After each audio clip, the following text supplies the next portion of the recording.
In the year 1880, a man named Richard Wetherell packed up his belongings and moved his entire family to the Colorado Plateau.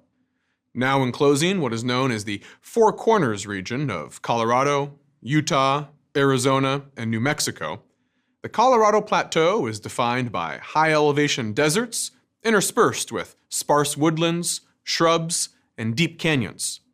Though not very well suited for intensive agriculture, the region was favorable for cattle grazing. So Wetherell built a ranch and started to raise his family. Then one day in 1888, while out searching for stray cattle, Wetherell spurred his horse into a canyon and came face to face with a wondrous sight. A dense assortment of tightly packed stone houses and towers nestled within the contours of a natural alcove sitting directly beneath a cliff. He would call it Cliff Palace. Charles Mason, who was with Wetherell that day, later recalled that he thought it was, quote, the grandest view of all among the ancient ruins of the Southwest. A few years later, a Swedish scholar named Gustaf Nordenskjöld also made the trek to Cliff Palace and said that from a distance it resembled an enchanted castle.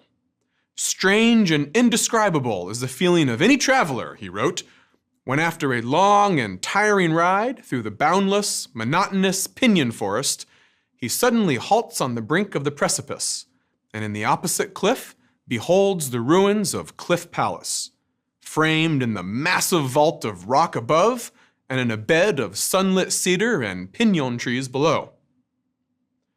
Even more intriguing were the many tools and skeletons still littering the site. How were these magnificent structures built? Who lived here, and what became of them? Where did the survivors go? In search of more artifacts, Nordenskjöld found several other small ruins and began to document his work with photographs. When he stored his camera inside a building at one of these sites, it later became known as Kodak House. Containing some 70 rooms on 2 different levels, Kodak House is still largely unexcavated today and can only be viewed from a distant overlook. Now, in a sense, Kodak House is emblematic of all the ancient Native American ruins in the Mesa Verde region. They are remote from major population centers, difficult to access, and still filled with mystery, even to this day. And yet their haunting beauty and creative craftsmanship, set against a rugged and unforgiving landscape, continues to draw hundreds of thousands of visitors every year from around the world. Mesa Verde National Park preserves some of the most famous Native American sites in North America. In 1978, in recognition of its unparalleled preservation of prehistoric Native American ruins on the Colorado Plateau, Mesa Verde National Park was designated a UNESCO World Heritage Site, a proud member of the first group of sites anywhere in the world to be inscribed onto this prestigious list. Mesa Verde National Park lies in the southwestern corner of the Colorado Plateau, just one part of the much larger Mesa Verde region. While the Colorado Plateau ranges from 4,000 to 8,000 feet in elevation, the national park is situated at the upper end of this range, between 6,200 to 8,200 feet. The landscape is defined by flat, mostly green plateaus that are punctuated by mesas. Mesas are isolated hills or ridges that are set apart from the surrounding landscape by steep cliffs or canyons. They are nature's version of a table, standing high above the ground below. And so that's what the first Spanish explorers called this region in the late 18th century, Mesa Verde, or Green Table. But it's actually the deep canyons in between adjacent mesas, created by water erosion millions of years ago, that form the backdrop for the spectacular cliff architecture of Mesa Verde. These canyons can be up to 800 feet below the mesa tops above them. As you might expect, this made it hard to travel long distances by foot. Even today, driving through the park is a slow and winding affair, with the roads once subject to frequent repairs and detours. This rugged topography is made even more difficult by other climatic factors, for the Colorado Plateau has a very arid climate with extreme temperature fluctuations. Annual rainfall usually doesn't exceed more than 18 inches per year, and can be as little as 8 inches. and temperatures at this elevation can be bitterly cold in the winter, falling regularly to lows of 15 degrees at night, with occasional light snowfall. And yet, the Mesa Verde region was habitable for those who knew how to harness its resources. All of that verde, or green, which the Spanish spotted on the mesas, consisted of piñón juniper woodlands, sagebrush, and saltbrush. And that meant plenty of deer and other small critters available for hunting. The earliest human settlers are believed to have arrived in the region around 12,000 years ago. From then, clear up until about 2,000 years ago, these Ancestral Puebloans, as they are referred to today, survived at Mesa Verde mostly by hunting and gathering. Surprisingly, though, it was also possible to farm here. Mesa Verde experiences about 150 frost-free days each year, along with just enough warmth in the summer months to eke out a modest crop. And while rainfall is fickle, water supplies can be supplemented from springs, rivers, and occasional flash floods in the canyons. So when maize reached the area from Mesoamerica, the Ancestral Puebloans quickly took up farming as a supplement to hunting and gathering. Now, from this point forward until about the 12th century, population growth was concentrated not in the canyons or cliff sides, but rather in mesa-top villages. This was where the best soils were to be found, with loose sediment rich in nutrients blown in from mesa to mesa. Now, with an increasingly reliable surplus of food and labor, we begin to see striking changes in the size and structure of these settlements. The earliest form of sedentary residences, dating from the 6th to 8th centuries, appeared in the form of pit houses. You can see several reconstructed pit houses in Mesa Verde National Park. Pit House B is one such example. The central living space is dug into the ground, which keeps it cool in the summer and warmer in the winter. The remains of a fire pit are evident, as are post holes for wooden frames to support the roof. Sticks and branches fill out the wall and roof, with several inches of mud plaster applied on top. Scholars estimate that each pit dwelling required about 30 trees worth of wood and had to be rebuilt once every 10 to 20 years. At some point during the 8th century, after 2 centuries of simple pit dwellings, we begin to see the construction of single-story residences built with stone walls above ground. Far more durable than pit dwellings, these masonry homes were often built in tightly packed apartment rows. Clearly, the population was getting denser, and the Ancestral Puebloans could see advantages in living closer to one another. But even though these homes were now built above ground with stone, they still offered access to an enclosed pit below ground. This enclosed pit is known as a kiva.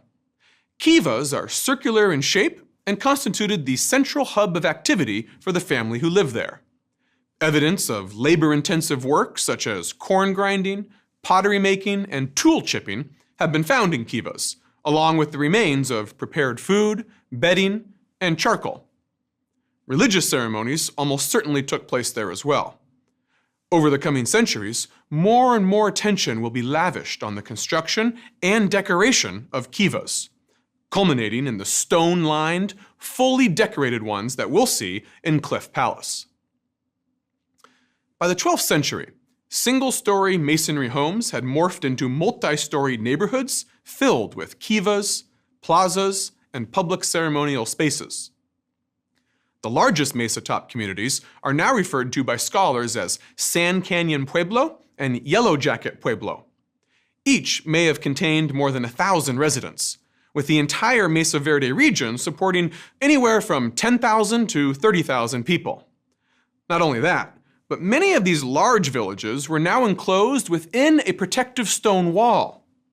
Within the national park, Far View Ruins, located about a 20-minute drive from the park entrance, is perhaps the most accessible example of mesa-top ruins indicative of this later stage of development. It was once a densely populated group of some 50 villages that were home to hundreds of ancestral Puebloans. Among the complex, we find many kivas and ceremonial areas, a testament to the size of the community here. We also find a large structure traditionally called the reservoir. Early archaeologists called it such because they assumed it was designed to capture water and to irrigate the surrounding fields, further suggested by a walled channel that runs away from this area. Modern scholars have been skeptical of this interpretation, believing it more likely to be an open ceremonial space with a processional road leading to it. Now, in addition to fortified mesa-top villages built with stone, two other distinctive features now begin to appear regularly in the archaeological record around this time: freestanding towers and clay pottery. The towers are visually striking. Though often not far from a small mesa-top hamlet, they tend to be perched precariously on the edge of a canyon rim or balanced on top of a boulder. Some of the best preserved standalone towers can today be found in Hovenweep National Monument, just across the border in southeastern Utah. They rise between 2 to 4 stories high, with both rectangular and circular designs, and are often linked to an adjacent kiva through an underground tunnel. Scholars believe they were likely used as both lookout points and places of retreat, perhaps a sign of growing tensions on the Colorado Plateau as the population boomed and migrants from further afield moved into the region. Now, along with the arts of war, archaeologists have also been able to trace a growing refinement in aesthetic tastes.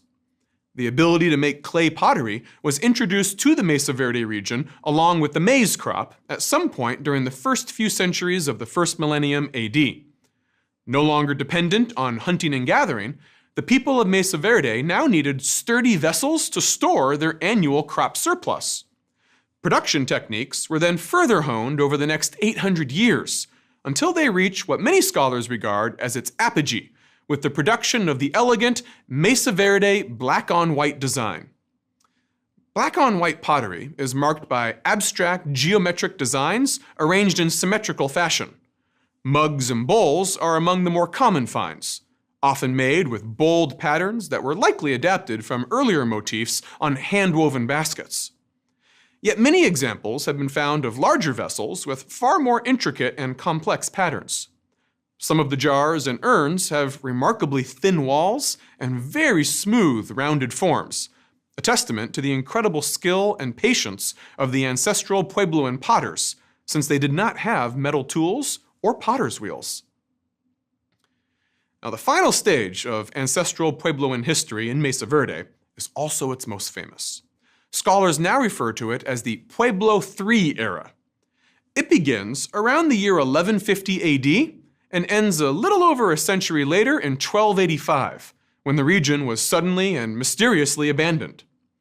This is the era in which we see growing evidence of conflict, with extended droughts and other natural disasters becoming more common, and migrants or refugees moving from other parts of the Colorado Plateau into the Mesa Verde region. It's important to note, however, that it is by no means clear who is fighting whom, or even whether the arrival of outsiders was indeed a source of conflict. What is clear, however, is that limited resources were becoming strained, and large, walled, mesa-top villages such as San Canyon Pueblo were increasingly subjected to external attacks. As a result, we begin to see migration into densely packed, well-fortified cliff dwellings at the base of all those deep canyons. These were hard to reach, difficult to spot from a distance, and easy to defend. And while the shift from mesa-top communities to cliff dwellings must have been quite stressful for the ancestral Puebloans, it produced what many regard as the most impressive and iconic Native American architecture to be found north of Mexico. For during this period, the ancestral Puebloans constructed approximately 600 buildings inside cliff alcoves within Mesa Verde National Park. Of those, about 30 can be classified as concentrated communities consisting of at least several families living together. And of these, the largest and most famous is Cliff Palace. Located on the eastern ridge of Fuchs Canyon, Cliff Palace sits along the side of Chapin Mesa. Tourists today still have to climb down a long and winding set of stairs from the mesa above in order to reach it. On first glance, it is less the size of the settlement that impresses the visitor than the way in which all of its diverse structures have been crammed harmoniously into such a tight space. In fact, there are only about 150 separate rooms in Cliff Palace, with population estimates ranging from a modest 150 to 250 souls. By contrast, the Mesa Top settlement at Yellow Jacket Pueblo had well more than 600 rooms and was home to as many as 1,000 people. In the canyons around Cliff Palace, however, archaeologists have found some 60 smaller cliff dwellings, which, together with Cliff Palace, may have supported as many as 625 people. One theory holds that Cliff Palace was the administrative center for the surrounding community. Either way, it seems clear that the ancestral Puebloans were willing to sacrifice the convenience of a single Mesa Top community for fragmented yet better protected satellite cliff dwellings, only a few of which exceeded more than 100 individuals. Let's examine some of the major architectural features of Cliff Palace. Since space was at a premium, every single square inch of the cliff alcove was carefully prepared and utilized. We begin with the retaining wall, which holds everything in place and prevents the sloping surface from spilling into the canyon. At Cliff Palace, the retaining wall and walking path have been extensively renovated to accommodate the high numbers of visitors, up to 160,000 in a single year. But other cliff dwellings still include the original retaining wall, such as the one at Oak Tree House on the other side of Fuchs Canyon. The spatial layout of Cliff Palace also includes 3 distinct terraces, in addition to the alcove floor. In general, the masonry featured in both the walls and buildings is the finest of any to be found in prehistoric North America, with well-dressed stones of mostly uniform shape comprising the majority of structures. Now, the vast majority of buildings at Cliff Palace consist of what are known as courtyard complexes. Covering about 3/4 of the site, courtyard complexes constituted the central hub of daily domestic life. They typically include 4 distinct spatial elements: an underground kiva, a rooftop plaza, a larger living room, and smaller storage rooms. Each courtyard complex was likely owned by a single clan, with individual families occupying different rooms but mingling together in the common spaces. And since scholars believe that ancestral Puebloan society was likely organized along matrilineal lines, this would mean that men would move into the courtyard complex owned by their wives' clan after marriage. Now, the courtyard complexes of Cliff Palace are easily spotted by the 23 circular kiva pits dug into the foundations across the alcove.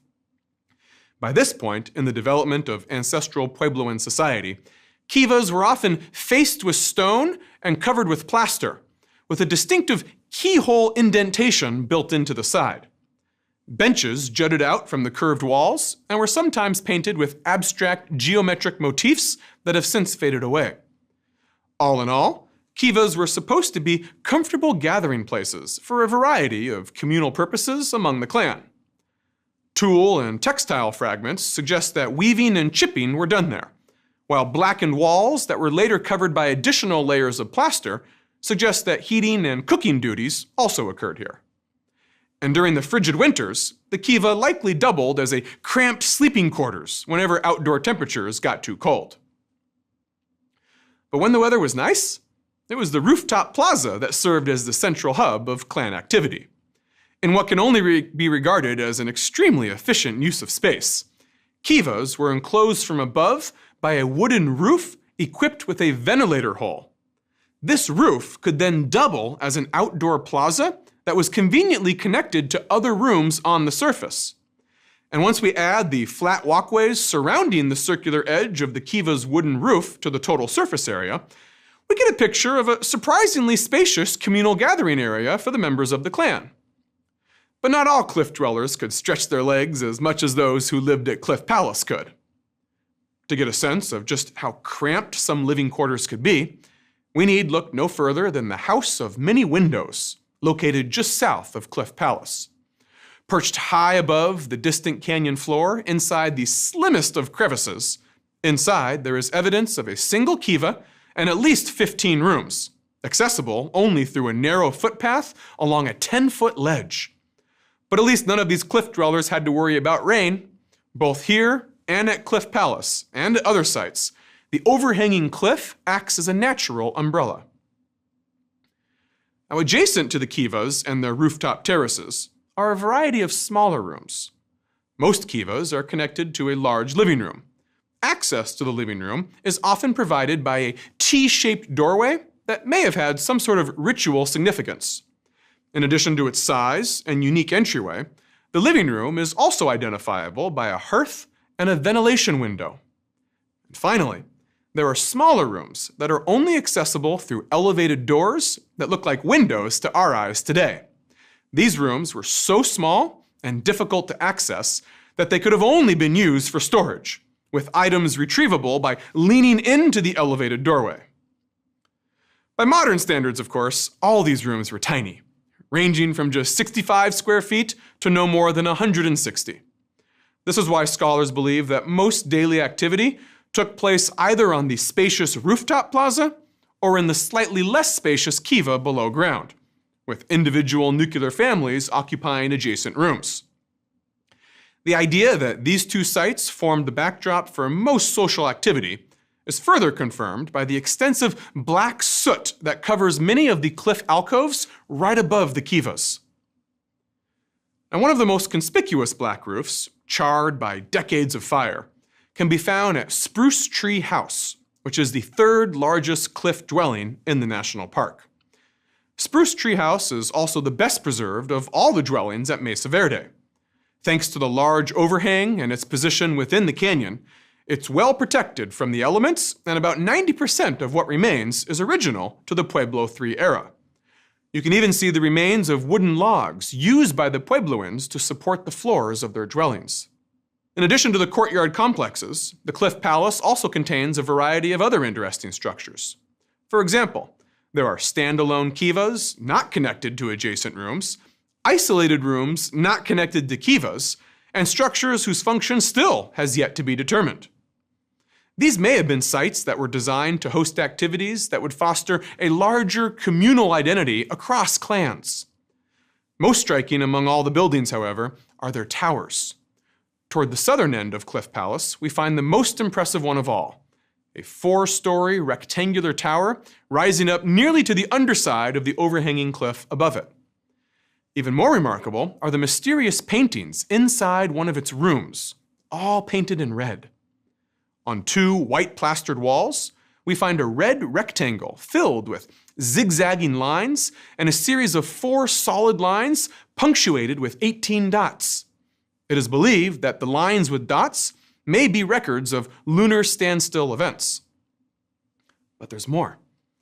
Beneath these abstract wall paintings is a wide, solid red band painted across 2 walls, with large triangles and small dots rising above it. There are various theories about what it all means. It could be what is known as a horizon landscape, with an attempt to represent the many mountains, undoubtedly sacred, that appear on distant horizons throughout Mesa Verde. But they could also be visual representations of something known as corn mounds. These were piles of stone, wood, or clay, sometimes mixed with corn kernels, in which prayer sticks adorned with feathers were placed, clearly for some sort of ceremonial purpose.